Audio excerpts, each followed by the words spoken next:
What if I told you a gluten-free baking trick that could totally transform your Einkorn sourdough?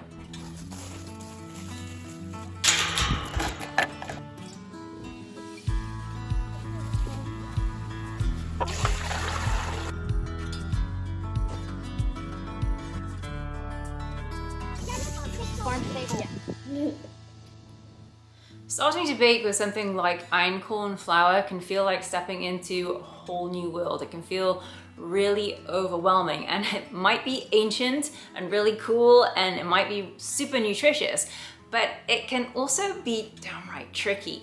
So I started wondering, what if we borrowed a few tricks from the gluten-free world of baking and applied them to einkorn?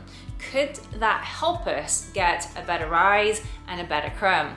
To bring you up to speed a little bit, over the past 5 years, our family have been slowly transitioning to a more sustainable, whole food way of eating. And one of the first things that I knew had to go, apart from the candy and the sugar of course, was store-bought bread. And I think it's probably been about 3 years now since a loaf of store-bought bread has crossed our threshold.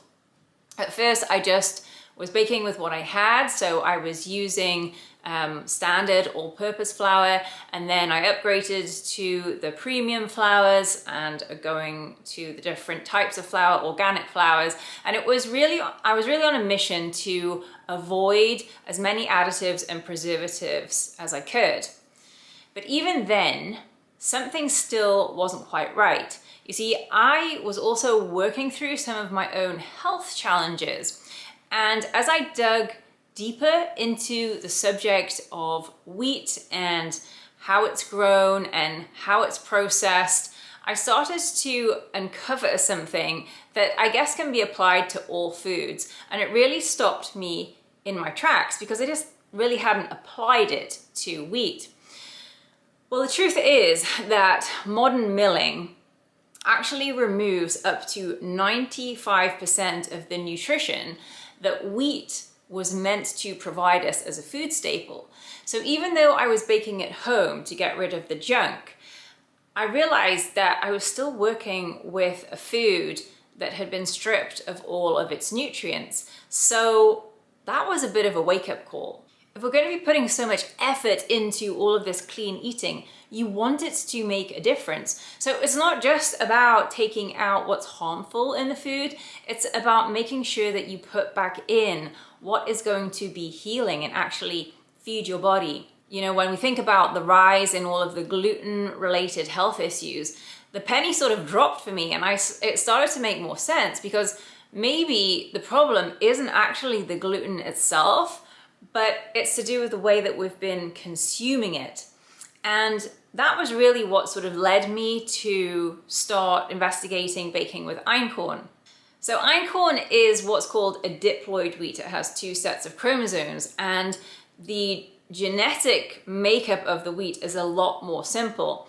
Comparatively to modern wheat, it actually has a lot more protein, but because of the way that the proteins are actually arranged, its gluten structure is much weaker. So the network of air pockets that it forms just doesn't work the same way as traditional bread. So if you've tried making bread with einkorn, you might have noticed that the dough, it doesn't stretch like you might be used to, it doesn't bounce like traditional wheat, and it's more like baking with a whole wheat or even gluten-free flour.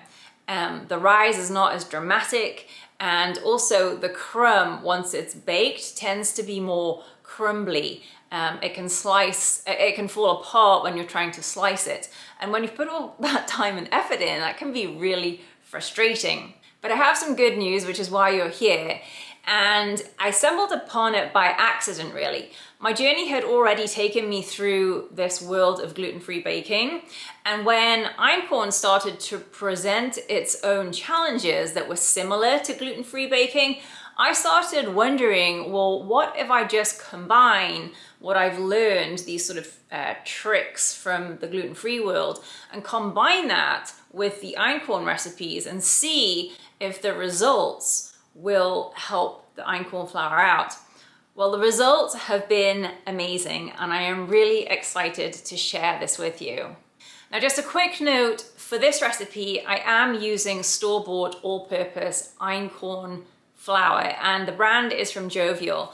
Jovial say that they only remove about 10% of the wheat germ, so it is still a decent option.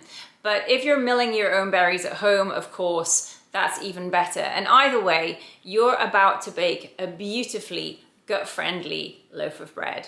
Let's get going. And it's got those air pockets, so it's a little more fluffier.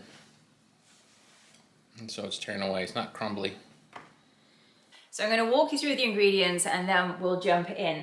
I will put all of the ingredients and the link to my blog in the show notes below. I'll also put some Amazon links there for those of you who want to buy the exact brands that I'm using.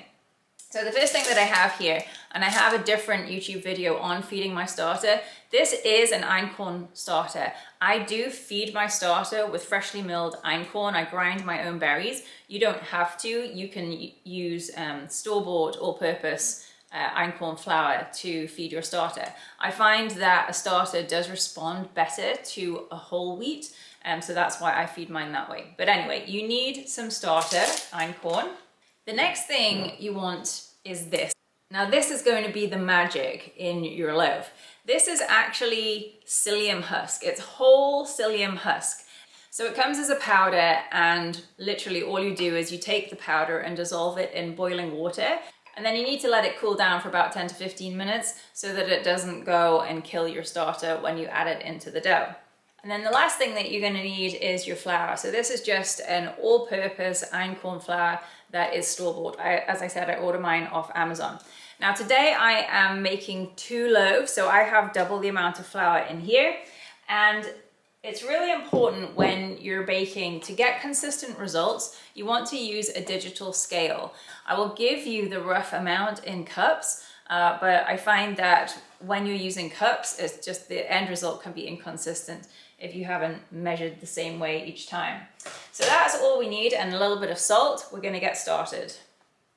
So for 1 loaf, you're going to want 475 grams of your einkorn all-purpose flour. And then you're going to boil 1 1/3 cups of water. And into that 1 1/3 cups of water, you're going to dissolve 15 grams of whole psyllium husk. And then once that has dissolved and cooled, you're just going to add it in to your flour. So I'm just going to get that started.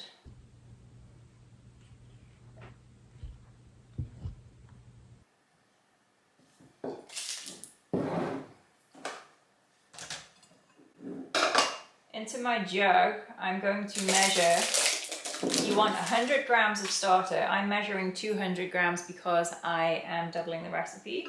I keep my starter pretty thick, so the hydration is quite low. You'll find that with einkorn flour, it doesn't absorb liquid as fast as regular flour. And then you're also going to want 2 teaspoons of salt. I'm using Himalayan salts. You can use Mediterranean sea salts, whichever salt you prefer. And again, I'm adding double, so I want 4 teaspoons for 2 loaves. Now, you might think when you first start out that you've got not enough liquid, but that's only because the einkorn flour is slower to absorb liquid than you'll be used to with traditional flour. However, do not be tempted to add more liquid, because as you work with it, you will find that it actually absorbs all of that flour, and you'll probably even find that it feels a little sticky. But trust the recipe, trust the measurements, trust the process. I promise you it's going to work out just fine. Once you have your shaggy dough together, you'll also find that when you let it rest for that first 20 minutes, that the flour will also start to hydrate, and when you come back, it'll be a lot more moist than it was when you left it. The other thing with einkorn flour is that because the gluten is a lot weaker than with traditional flour, you want to be gentle with the dough. You don't want to knead it vigorously or for very long.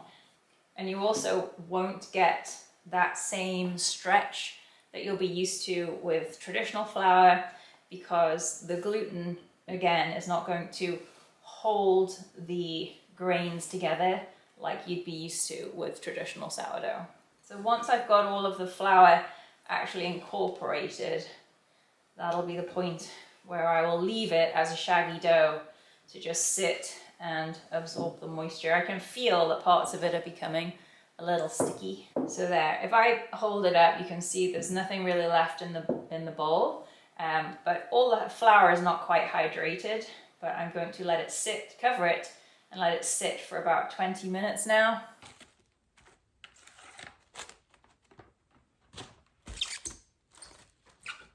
Okay, so the timer just went off for the first stretch and fold. It's not really going to stretch the same way as you'd be expecting with traditional flour, so I'll show you what it looks like. So you can see that the flour has now really absorbed the water. When I go to stretch it, you'll find that it just comes apart. It's very short, so don't get discouraged. This is exactly what happens. You just sort of want to gently turn it over. I still follow the 4 stretches, so I fold each of the 4 corners on in, and I sort of flip it over, and you will feel that it is sticky, but don't add any more flour. And then I just kind of work it through my hands a little bit.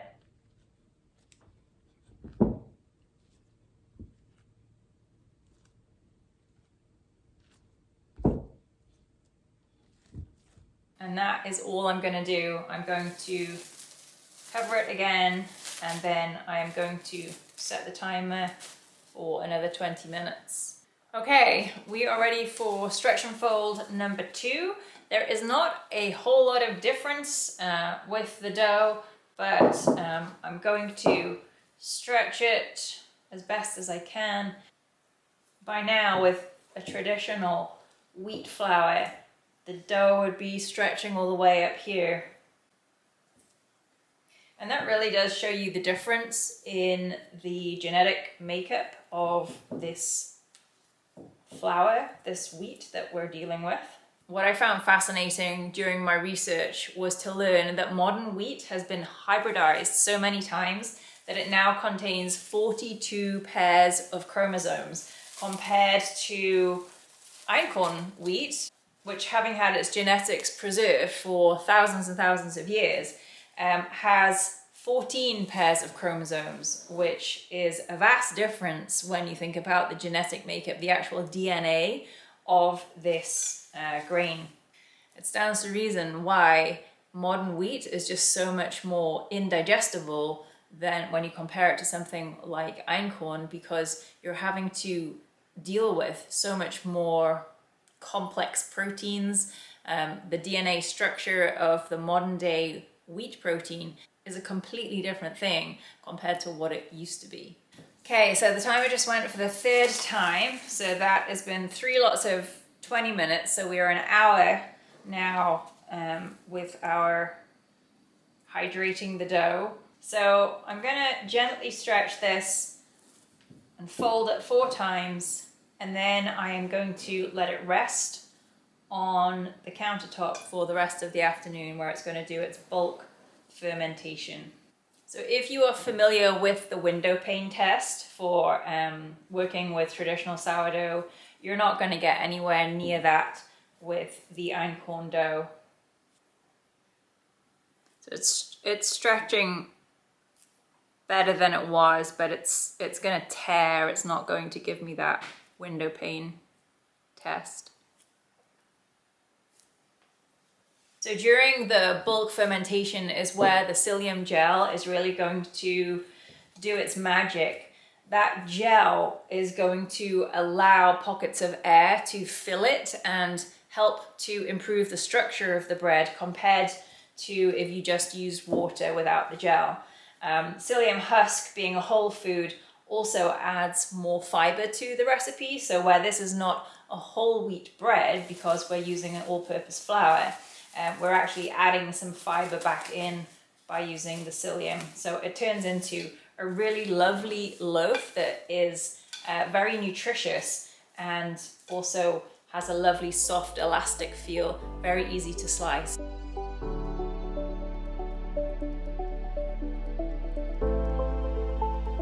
After about 6 to 8 hours, your dough will have doubled in size. So this is where you can shape it and just put it into a banison basket, or I'm just using pasta bowls here.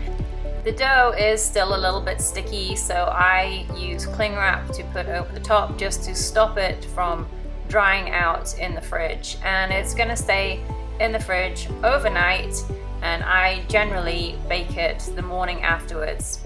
So in the morning, you're going to remove your cling wrap, and you can see it hasn't really risen much. What I do then is just score it the same as I do with regular sourdough. Now, I don't use a Dutch oven for baking my sourdough loaves. I simply put them on a cookie sheet. I place them on the wire rack and add a cup of water to steam the bread as it cooks. I set my oven to 415 degrees for the first 25 minutes, and then I repeat with the water after the 25 minutes and set the timer for another 20 minutes at 400 degrees. This helps the loaves to expand without going too crispy, and they come out just beautifully, exactly the same way as when you use a Dutch oven.